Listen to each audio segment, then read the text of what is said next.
Bonjour à tous, à la une ce vendredi, les rassemblements automobiles interdits en Côte d'Or. La préfecture serre la vis en marge d'un potentiel rassemblement annoncé aujourd'hui dans le département. Événement largement relayé sur les réseaux sociaux. Selon les autorités, aucune déclaration n'a été déposée auprès des services compétents. Un autre arrêté a été pris interdisant l'achat, la vente et le transport de feux d'artifice des catégories F2 et F3. Ces mesures resteront en vigueur jusqu'à lundi. Un CRS jugé irresponsable après une tentative de meurtre. Les faits se sont déroulés en 2023 à Is-sur-Tille. Le policier avait tenté d'assassiner sa femme en la frappant en plusieurs reprises. Cette semaine, la chambre d'instruction de Dijon l'a déclaré pénalement irresponsable, évoquant des charges insuffisantes contre lui. L'homme est sorti de prison et sera transféré en hôpital psychiatrique. C'est une récompense pour toute une filière dans le Jura. Hier, le ministre de la Ruralité, Michel Fournier, était en déplacement aux Rousses et après Manon pour une visite consacrée au territoire de montagne.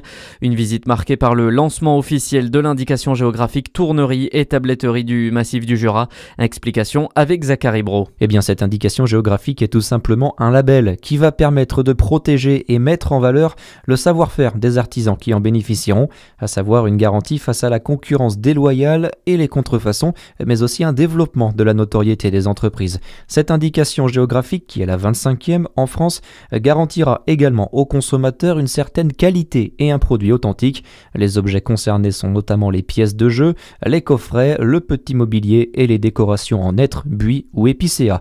Le syndicat Creative Wood, à l'origine de ce processus, estime que 35 entreprises pourraient bénéficier de cette indication géographique. Et au total, 8 entreprises ont déjà entamé les démarches pour obtenir l'indication géographique. 6 d'entre elles sont implantées dans le Jura et les 2 autres dans le Doubs. On reste dans le Jura avec le retour de la percée du vin jaune ce week-end, la 27e édition qui revient à Lons-le-Saunier après 2 ans d'absence. Succès déjà au rendez-vous puisque tous les billets ont été vendus pour la première journée. Près de 35 000 visiteurs et 47 vignerons sont attendus. Dans l'actu également, Emmanuel Macron durcit encore le ton contre le narcotrafic. Il a organisé hier une réunion à l'Elysée avec de nouvelles mesures à la clé et notamment un nouveau plan de douane massif dans les ports et les aéroports. Le chef de l'État a d'ailleurs réclamé des opérations coup de poing dès les prochains jours dans plusieurs aéroports.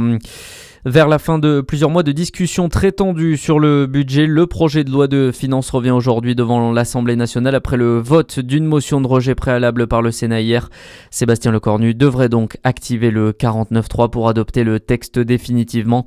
Des motions de censure suivront très probablement. Et puis en foot, les tirages au sort des barrages de la Ligue des Champions, c'est aujourd'hui. 2 clubs français sont en lice, le Paris Saint-Germain et Monaco. C'est à midi à la Maison du football européen à Nyon en Suisse. Il y aura également juste après le tirage au sort des barrages de la Ligue Europa. À suivre, la météo sur Fréquence Plus.